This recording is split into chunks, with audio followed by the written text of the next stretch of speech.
Iran पे Trump सरकार का क्या रुख होगा, ये कोई नहीं जानता। लेकिन खास तौर से गल्फ देश इस आशंका से जूझ रहे हैं कि हो सकता है ट्रंप ईरान पे मिलिट्री एक्शन भी ले ले। दरअसल ये बहुत ही डेंजरस सिचुएशन होगा, क्योंकि अभी जो है ईरान पे डायरेक्ट हमला करना यूएस के लिए भी थोड़ा सा मुश्किल, क्योंकि ईरान के पास भी जो बैलिस्टिक मिसाइल्स है, सुपरसोनिक मिसाइल्स है, इसके अलावा मिलिशिया ग्रुप्स है और उसके द्वारा बैक्ड कई सारे यहाँ पर में ऐसे ऑर्गेनाइजेशन, टेररिस्ट ऑर्गेनाइजेशन जिसको यूएस कहता है, वो सारे एक्टिव हैं। और यूएस के कई सारे military bases UAE, Qatar, Kuwait, Turkey में एक्टिव हैं। और इन सब पर में ईरान ने चेतावनी दे दिया है कि वो अटैक कर सकता है, जो कि अमेरिका के लिए ये काफी एक प्रॉब्लम वाली सिचुएशन होगी।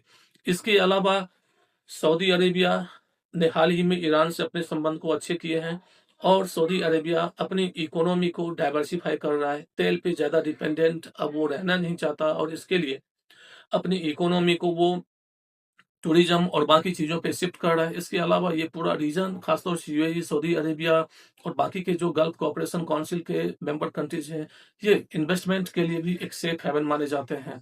तो जाहिर सी बात है, इसको भी धक्का लगेगा, क्योंकि इन्वेस्टमेंट तभी होगा जबकि उस क्षेत्र में शांति और स्थिरता रहेगी। इसके अलावा ईरान स्ट्रेट ऑफ हॉर्मुज को चौक कर सकता है, क्योंकि स्ट्रेट ऑफ हॉर्मुज एक शिपिंग लेन है और तेल और गैस का जो ये लेन है, ये बहुत बड़ा सप्लाई करता है पूरे दुनिया भर को, तो ये भी प्रभावित हो सकता है। इसके अलावा यूएई का जो दुबई शहर है, वो बहुत बड़ा पोर्ट भी है ईरान के लिए, और यूएई और ईरान के बीच में जो इकोनॉमिक और ट्रेड रिलेशन है वो काफी स्ट्रांग है। तो यूएई कभी नहीं चाहेगा कि ईरान में जो अनस्टेबिलिटी आए, और इसकी वजह से डायरेक्ट इसका फलक्रम यूएई पर में भी होगा। यही वजह है कि सऊदी अरेबिया हो, चाहे ओमान हो, चाहे यूएई हो, या गल्फ कोऑपरेशन काउंसिल के जितने भी मेंबर्स हैं, वो सभी डिप्लोमेटिक चैनल के रास्ते यूएस ट्रंप एडमिनिस्ट्रेशन से बात कर रहे हैं कि किसी भी तरह से इस हमले को रोका जाए। इसके अलावा एक एग्जाम्पल उनके सामने पहले से मौजूद है कि जिस तरह से 2003 में अमेरिका ने सद्दाम हुसैन पे आक्रमण किया, इराक पे आक्रमण किया और सद्दाम हुसैन को फांसी पे लटका दिया। उसके बाद इराक में क्या हुआ, वहां पे सिविल वॉर छिड़ गई, वहां पर में आईएसआईएस का इमरजेंस हुआ और अलकायदा मजबूत हुआ।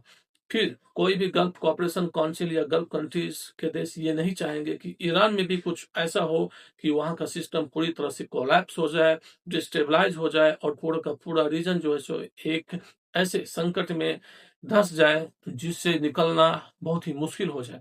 यही वजह है कि ये सारे देश इस उम्मीद में है कि अमेरिका ईरान पे डायरेक्ट मिलिट्री एक्शन